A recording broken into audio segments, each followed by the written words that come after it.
Inter class. यहाँ पर हम आज ऑनलाइन क्लासेस में व्युत्क्रम आव्यूह यानी इन्वर्स आव्यूह क्या है उसके बारे में जानेंगे। किसी भी व्युत्क्रमीय जो मैट्रिक्स है उसको हम रिप्रेजेंट करते हैं कि वो एक अर्ग जो हमारा स्क्वायर आव्यूह है यानी स्क्वायर मैट्रिक्स या वर्ग आव्यूह के रूप में होनी चाहिए, और उनका जो गुणन है यानी कि उस मैट्रिक्स और उसके व्युत्क्रम का गुणन वो हमेशा एक इन्वर्स यानी आइडेंटिटी आएगी, जिसे इन्वर्स मैट्रिक्स कहेंगे। और यहाँ पर मैं ये कहना चाहूँगी कि ए इन्वर्स जो है वो 1/a को रिप्रेजेंट करता है। किसको? 1/a को रिप्रेजेंट करता है। तो यहाँ पर जो है ये आपका 1/a जो है उसको हम यहाँ पर b से डिनोट कर रहे हैं। b बराबर a इन्वर्स लिया अगर हमने तो a इंटू a इन्वर्स बराबर i, a इन्वर्स बराबर a। तो यानी कि हम इसको ऐसे लिख सकते हैं कि ये जो आपकी है मैट्रिक्स वो b बराबर 1/a के है। तो यहाँ पे 1 जो है वो क्या है i अपॉन a। तो यहाँ पर जो ये बोल रहे हैं कि a इंटू b बराबर i बराबर b इंटू a, तो b जो है वो रिप्रेजेंट करता है किसको? i/a को, यानी i जो है वो 1 के लिए रिप्रेजेंट कर रहे हैं, क्योंकि 1 जो है हमारा किसी भी न्यूमेरिकल वैल्यू या नंबर सिस्टम में तो 1 के लिए लेते हैं, लेकिन जहाँ मैट्रिक्स है, मैट्रिक्स की बात आती है तो 1 की जगह i को रिप्रेजेंट करते हैं, तो i/a के रूप में इसे करते हैं। जहाँ पे हम ये देख रहे हैं कि a और b यानी कि a का और a इन्वर्स का जो क्रम होगा, ऑर्डर जो होगा वो बिल्कुल जो है वो आपका समान होगा, जो कि एक वर्ग आव्यूह को रिप्रेजेंट करेगा। तो यहाँ पे आपने ये देखा LHS जो है वो b बराबर a इन्वर्स बराबर i/a रिप्रेजेंट कर रहा है, और b जो राइट हैंड साइड है वो कह रही है, रिप्रेजेंट कर रही है क्या कि a is equal to b inverse. तो a जो है वो क्या है हमारा b इन्वर्स है, तो i/b के रूप में। तो ये दोनों जो है तभी बराबर होंगे जब इन्वर्स रूप में, इस तरीके से हम इसे मान सकते हैं। तो I क्या है? उसी मैट्रिक्स की, उसी ऑर्डर की आइडेंटिटी मैट्रिक्स। ठीक है, यहाँ पर हम ये देख रहे हैं फॉर एग्जाम्पल लेकर क्या कि A जो है एक मैट्रिक्स हमको दी गई है 2 3 रो और 1 2 रो के लिए। दूसरी मैट्रिक्स है 2 -3 -1 और 2। ठीक है, तो यहाँ पे हम ये देख रहे हैं कि a इंटू बी जो मैट्रिक्स है LHS लेने पर हमें ये इसका मान जो है वो इसकी मल्टीप्लिकेशन की, तो ये एक आइडेंटिटी मैट्रिक्स को शो करती है। किसको? आइडेंटिटी को। तो ये किस ऑर्डर की है? 2/2 ऑर्डर की, 2/2 ऑर्डर की है, जबकि हमने ये देखा कि A की मैट्रिक्स भी 2/2 ऑर्डर की है और B की मैट्रिक्स भी 2/2 ऑर्डर की है। तो आपने ये देखा कि जो I है वो I2 से डिनोट होगा, यानी कि उसका ऑर्डर जो है वो 2 होगा। तो यहाँ पर आप ये देखिए कि BA यानी राइट हैंड साइड की बात करें तो BA जो है B का मल्टीप्लिकेशन इंटू A का मल्टीप्लिकेशन। तो आपने जो मैट्रिक्स तैयार की है वो है क्या है? आइडेंटिटी मैट्रिक्स जो आपकी आई है वो क्या है? B into A is equal to I। इसका ऑर्डर भी 2/2 का है और ये जो आइडेंटिटी है वो I2 के रूप में है। तो हम ये देख रहे हैं कि ये फर्स्ट इक्वेशन और ये सेकेंड इक्वेशन से आपकी दोनों इक्वेशन इक्वल होने पर LHS बराबर RHS और AB बराबर I बराबर BA रिप्रेजेंट करता है। यहाँ पर ये आपके स्टेटमेंट को फॉलो करता है, यानी व्युत्क्रम आव्यूह को बहुत अच्छे से समझ में आया। बच्चों उम्मीद करती हूँ ये वाला आपको ये समझ में आया होगा। सेकंड आपका है आव्यूह की प्रारंभिक संक्रियाएं, और इसमें जो है आपका प्रारंभिक रूपांतरण, ठीक है, अथवा प्रारंभिक रूपांतरण। तो आप ये समझे इन्हें कि जो आपकी एलिमेंट्री है रूपांतरण ट्रांसफॉर्मेशन, तो हम इसको कैसे करेंगे? तो पहला जो है ट्रांसफॉर्म अलग चीज़ है, ट्रांसफॉर्मेशन अलग है। तो किसी भी आव्यूह की, ठीक है, ट्रांसफॉर्म में जो आपका ट्रांसफॉर्म करा था हमने उसे A' से डिनोट किया था, और वो जो था क्या था आपका, किसी भी मैट्रिक्स को उसके रो और कॉलम के रूप में चेंज करने पर, रो को कॉलम में, कॉलम को रो में चेंज करने को ही हमने क्या कहा था? ट्रांसपोज। यहाँ पे जो आपका ट्रांसफॉर्मेशन है एलिमेंट्री ट्रांसफॉर्मेशन यानी प्रारंभिक रूपांतरण, इसको हम समझेंगे। यहाँ पे ये क्या चीज़ है, ये इसको समझने के लिए हम ये समझेंगे क्या है कि किसी भी आव्यूह की, पहला पॉइंट हमारा क्या है कि किसी भी आव्यूह की IV और जेवी क्रमशः, IV यानी जेवी पंक्तियों या स्तंभों, यानी इनमें से किसी एक को ही ले सकते हैं हम, या तो हम पंक्ति को लें और या फिर हम किसको लें, स्तंभ को लें, किसी एक को ही हम ले सकते हैं। तो हमें ये ध्यान रखना है कि किसी एक को लेने पर हम क्या करेंगे, अगर हम पंक्ति लेते हैं यानी कि हम रो लेते हैं तो रो में रो को ही हम घटा सकते हैं, जोड़ सकते हैं, गुणा कर सकते हैं। इसी तरीके से अगर हम कॉलम लेते हैं तो कॉलम में से कॉलम को ही जोड़ सकते हैं, चेंज कर सकते हैं, उसमें प्लस माइनस गुणा भाग आपकी जो भी वैल्यू एल्जेब्रिक होगी उसमें आप उसके अकॉर्डिंग कर लेंगे। तो अभी आप फर्स्ट कॉलम क्या है कि किसी भी आव्यूह की IV तथा जेवी क्रमशः पंक्तियों में स्तंभों के परस्पर विनिमय को व्यक्त करते हैं। तो यहाँ पर जो है I और J क्या है, पहली और दूसरी, ठीक है। इसी तरीके से पहली रो दूसरी रो, इस तरीके से उसमें आपस में इंटरचेंज करके उनकी वैल्यूज़ को रिप्रेजेंट करते हैं। यहाँ पे देखने वाली बात ये है कि RI यानी पहली रो को हम चेंज कर रहे हैं किसके लिए, IJ के लिए।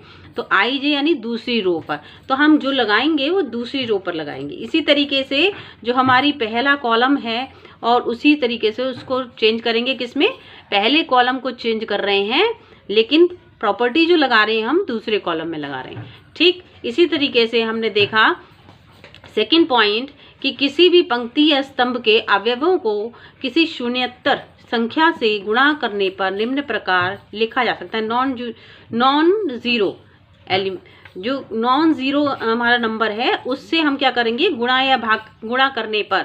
अब जैसे आपने देखा RI चेंज कर रहा है KRI को, ठीक है, किसको चेंज कर रहा है, KRI को। तो यहाँ पर CI बराबर चेंज कर रहा है KCI को।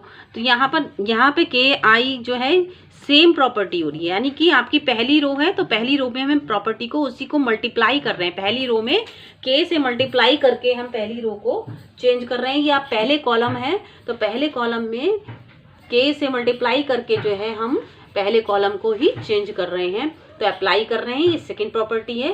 पहले में हमने देखा पहले से दूसरे में हम कन्वर्ट करते हैं और इसमें हमने देखा सेम में पर मल्टीप्लाई करते हैं उसी में।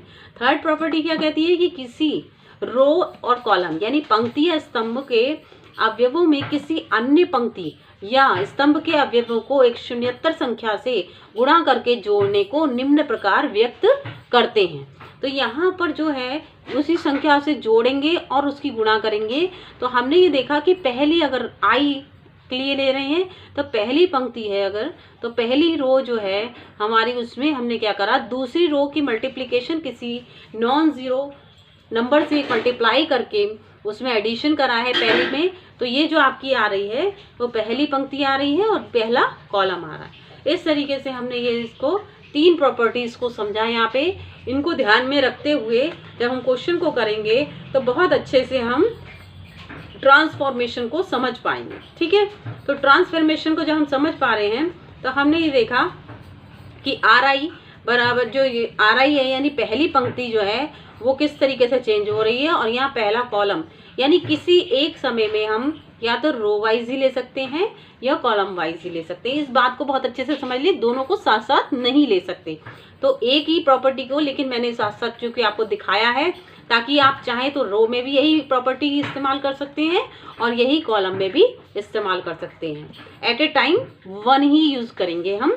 इसके बाद हमने एक एग्जाम्पल लिया है और उस एग्जाम्पल को हमने कैसे लिया है कि प्रारंभिक रूपांतरण के प्रयोग से आव्यूह हमारा जो दिया हुआ है उसका व्युत्क्रम ज्ञात करना है। हमको क्या ज्ञात करना है, व्युत्क्रम। लेकिन प्रॉपर्टीज हमारा क्या दी होगी, प्रारंभिक रूपांतरण। तो आपको इंटरचेंज करना है किसमें, एलिमेंट्री ट्रांसफॉर्मेशन को चेंज करते हुए मैट्रिक्स का इनवर्स आपको निकालना है। तो पहली आपकी जो है ए जो है वो दे रखी है आपको 1 3 2 7।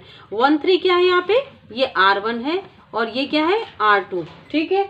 तो इस तरीके से आपने ये देखा कि A इज इक्वल टू आई ए भी हम लिख सकते हैं।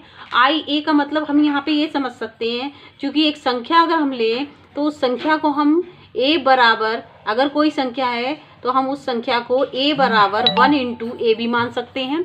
तो इसका मतलब ये हुआ कि कोई भी संख्या को 1 से मल्टीप्लाई करने पर वही संख्या प्राप्त होती है। तो यहाँ पर हम ये कहना चाह रहे हैं कि एक आव्यूह ऐसा है जिसमें एलिमेंट्री आव्यूह, जो आपकी आइडेंटिटी आव्यूह है, उसकी मल्टीप्लिकेशन अगर उसी आव्यूह से कर दी जाए तो भी सेम a ही प्राप्त होता है। तो हम ये बात जान रहे हैं यहाँ पे a इज इक्वल टू कितना आ रहा है, क्या प्राप्त होता है, सेम प्राप्त होता है। क्या a इज इक्वल टू आई ए के लिए बराबर a ही प्राप्त होता है। कोई संख्या भी अगर हम लेंगे तो ये संख्या भी इसी तरीके से, संख्या के बेस पे ही हम एक मैट्रिक्स को समझने का प्रयास करें कि अगर कोई संख्या से हम किसी को मल्टीप्लाई करते हैं 1 से, तो 1 यहाँ पे जो है वो हमारी जो है गुणन में क्या होता है, 1 ही हमारा ऐसी संख्या है जिससे किसी को संख्या को मल्टीप्लाई करने पर वही संख्या प्राप्त होती है। तो यहाँ पे जो मैट्रिक्स है वहाँ पे आई जो है वो 1 की जगह डिनोट कर रहे हैं, क्योंकि आई जो है आई 1 को रिप्रेजेंट करेगा अगर 1 इंटू 1 का ऑर्डर है। अगर आई जो है वो ए जो है वो 2/2 का ऑर्डर है, जैसे हमारा यहाँ पे ऑर्डर 2/2 का है तो यहाँ पे आई 2 होगा, यानी कि 2/2 का ऑर्डर लेंगे। ठीक है, इसी तरीके से हम यहाँ पे एक ले रहे हैं कि a बराबर आई ए। तो यहाँ पे जो a की वैल्यू रखी है वो हमने बराबर ही रखी है, और उसमें हमने ऑर्डर देखा है 2/2 का, जहाँ पे i को रखा है 1001 2/2 के मैट्रिक्स के रूप में, यानी समान क्रम की I2 मैट्रिक्स होगी, ऑर्डर जिसका सेम होगा, और मल्टीप्लिकेशन किससे है, a से। तो हमें इस a को निकालना है कि वो a क्या है। तो अगर हम a को निकाल लेते हैं देन वो ही आपका क्या कहलाएगा, इनवर्स। तो हमारी जो वैल्यू यहाँ पर आ रही है, यानी हम इसको वैल्यू को a को आइडेंटिटी बना दें, जो मैट्रिक्स हम लेके चले हैं, अगर हम उस वैल्यू को हमें जो मान के चलना है वो क्या है कि इस जो वैल्यू है a, उसको हमें क्या बनाना है, i बनाना है। यहाँ पर i ऑलरेडी दे रखा है, यहाँ से हमें इसको i बनाने के लिए क्या करना है, तो i बनाने के लिए हमें ये देखना है कि इस वाले में तो 1 है ही, लेकिन यहाँ पे 3 है और यहाँ पर 2 है, यहाँ 7 है। तो यहाँ पे ये जो वैल्यूज़ हैं 1, 2 और 3, इन वैल्यूज़ को चेंज करना है। इनको चेंज करने के लिए हमें मैट्रिक्स बनाने के लिए यहाँ पे 0 लाना होगा, यहाँ पर भी 0 लाना होगा, यहाँ पर 7 की जगह 1 लाना होगा। इसके लिए हमने प्रॉपर्टी ली है क्या कि R2, हमारी जो प्रॉपर्टी है वो लिए हमने क्या, R2 चेंज करा है हमने, अप्लाई किस पे करा है, R2 पर। R2 पे अप्लाई, R2 कौन सी है हमारी, R2 हमारी ये है। ठीक है, ये जो हमारी R2 दिख रही है कौन कौन सी है हमारी R2, ये, इसमें भी R2 आपकी ये वाली है। ठीक है, तो ये जो R2 है दोनों, इनमें हमने अप्लाई क्या करा है कि R2 माइनस 2R1, यानी R1 को लेते हुए उसकी मल्टीप्लिकेशन 2 से करते हुए R2 में सब्ट्रैक्ट करना है उसको। तो R2 क्या है हमारी, देखिए इसमें हमारा ये जो वैल्यूज आएगी वो क्या आएगी, वो आएगी हमारी A21 और ये आएगी A22, यहाँ पे भी A21 A22। तो हम A21 को हम ले लें, तो यहाँ पर हम जब बात करते हैं A21 के लिए, तो R2 यानी 2 माइनस, बात समझ लीजिए, 2 माइनस 2 इंटू 2 इसका, और R1 कितनी वैल्यू है, R1 के ऊपर जो है हमारी वैल्यू आई वो ये आई कौन सी, 1, तो उसको रख दिया हमने। तो 2 minus 2 is equal to 2 minus 2 is equal to 0। तो हमने ये समझा, सेम एज हमने इसको लेफ्ट हैंड साइड में करा, तो राइट हैंड साइड में भी हम इसी को ऐसे करेंगे। और अब इस नंबर के लिए ले रहे हैं 7 के लिए, तो 7 के लिए जो हम नंबर लेंगे, तो 7 में हमने क्या करा, तो 7 माइनस 2 इंटू, अब 2 इंटू क्या कर देंगे 3, यहाँ पे जो नंबर है वो 3 है, तो 3 से मल्टीप्लाई करके 6 आ गया, तो 7 माइनस 6 इज इक्वल टू 1 आ गया। तो यहाँ पे आपने देखा 0, यहाँ पे आ गया 1, तो यहाँ 0 और 1 आ गया। ऐसे ही राइट हैंड साइड में भी इसको करना है, तो उसकी वैल्यूज आ रही है -2 और 1। मैंने इसको शो नहीं करा है, लेकिन आप लोग समझ सकते हैं इसको, बिल्कुल इसी तरीके से हम निकालेंगे। इसके बाद मल्टीप्लीकेशन ऑफ a है, फिर हमने क्या करा है, सेकेंड टाइम लिखा है, फर्स्ट टाइम हमने ये लगाई है, फर्स्ट टाइम हमारी जो है वो R2 के लिए हमने लिया है, और सेकेंड टाइम हमारा जो है वो आपका ये आ रहा है R1 के लिए। ठीक है, तो R1 के लिए लेंगे, तो R1 चेंजिंग टू, R1 को चेंज करना है, क्योंकि हमें यहाँ पर जो 3 है उस 3 की वैल्यू को जो है वो हटाना है। इस 3 की वैल्यू को हटाने के लिए यहाँ पर हमारे लिए क्या आना चाहिए, 0 आना चाहिए। तो 0 आने के लिए हम क्या करेंगे, इस वैल्यूज़ को तो R1 चेंज करेंगे। तब यहाँ पे क्योंकि ये हमारी जो है वो वैल्यू किस में आती है, R रो में, पहली रो में आती है। इस पहली रो के लिए हम इस वैल्यू को लेंगे कि R1 बराबर R1 minus 3R2, R1 minus 3R2। तो हमने ये देखा कि इस वैल्यू को लाने के लिए हमें क्या करना पड़ेगा, तो R1 R2 यानी I0 0 1, और इसमें जब आपने लाए तो नीचे वाली वैल्यूज तो देख रहे हैं आप सेम है, -2 और 1, और ऊपर वाली वैल्यू है उसको जो है हम कह रहे हैं A11 और A11 और A12। तो A11 को हम ये रिप्रेजेंट कर रहे हैं यहाँ पे, और A12 जो है उसको ऐसे रिप्रेजेंट करेंगे। तो हमारा जो आ रहा है वैल्यू वो कितनी आएगी, A11 के लिए हम लेंगे पहली रो, तो हमारे लिए आ जाएगी 1 × 3। तो 1 × 3 के लिए क्या कर देंगे, 1 अप्लाई किस पे कर रहे हैं, 1 के लिए R1। तो R1 में 1 कौन हो गया, 1, और यहाँ पर 3 × 0 की बात आ रही है, 3 × 0।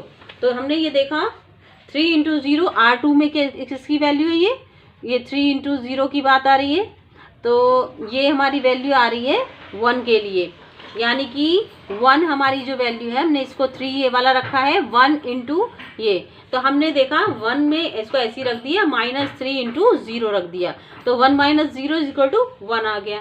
तो A12 क्या है, A12 के लिए हम लेंगे जब, तो ये आ रही है हमारी 3 × -3 - 3 × 1, 3 - 3 × 1। 3 कौन सा है ये, और 1 कौन सा है ये, और 3 कौन सा मल्टीप्लाई हो रहा है, 3, इसके लिए। तो हमने ये देखा A11 और A12 को आपने निकाला, तो ये आपकी वैल्यू आ रही है 1, और ये वैल्यू आपकी आ रही है 0। तो ये दोनों वैल्यूज जो हैं वो आपने इसमें रख दी, और ये जो है आपकी मैट्रिक्स जो तैयार हुई है वो 2x2 ऑर्डर की, और ये भी 2x2 ऑर्डर की। तो आपने ये देखा कि ये वाली जो मैट्रिक्स है उसको हम ऐसे रिप्रेजेंट I2 कर सकते हैं, और इस वाली मैट्रिक्स को आप BA लिख सकते हैं, B × A, जहाँ पे B क्या है वो A इनवर्स मैट्रिक्स को रिप्रेजेंट कर रही है, और जिसका मान जो है वो कितना है, 7 - 3 - 2I। तो ये एक इनवर्स मैट्रिक्स के रूप में यहाँ पर रिप्रेजेंट होती है। यही आपको देखना था कि हमारा जो है मान हमारा जो है वो सही आ रहा है, और ये इनवर्स मैट्रिक्स के रूप में, यानी कि आपने ये देखा लास्ट में कि जो आपकी मैट्रिक्स है जो आप लेके चले थे ए मैट्रिक्स, वो आइडेंटिटी मैट्रिक्स के रूप में आपकी रिप्रेजेंट हो रही है उसी ऑर्डर की। तो वो जो चीज़ है वो आपकी क्या कहलाएगी, जो उसके ए के साथ में जो आप आई मैट्रिक्स लेके चले थे उसको आपने इन्वर्स मैट्रिक्स बना दिया, तो वो बी मैट्रिक्स आ गई। तो B × A जो है वो I2 को रिप्रेजेंट करेगा, क्योंकि हमने स्टेटमेंट पहले पढ़ चुके थे, हमने पूरी प्रॉपर्टीज़ को लेते हुए हम इसको चले हैं, और इन सब प्रॉपर्टीज़ का यूज़ करते हुए हमने I2 की वैल्यू निकालते हुए B × A को निकाला है, जहाँ पे B बराबर A इनवर्स है, जहाँ पे ये B जो है वो A इनवर्स यानी कि इनवर्स मैट्रिक्स को प्रेजेंट करती है। चाहे तो उसे B कह लें और चाहे उसे A इनवर्स कह लें, दोनों ही एक बात है, दोनों ही इनवर्स मैट्रिक्स रिप्रेजेंट करती हैं। ठीक है बच्चों, ये समझ में आ गया आपको।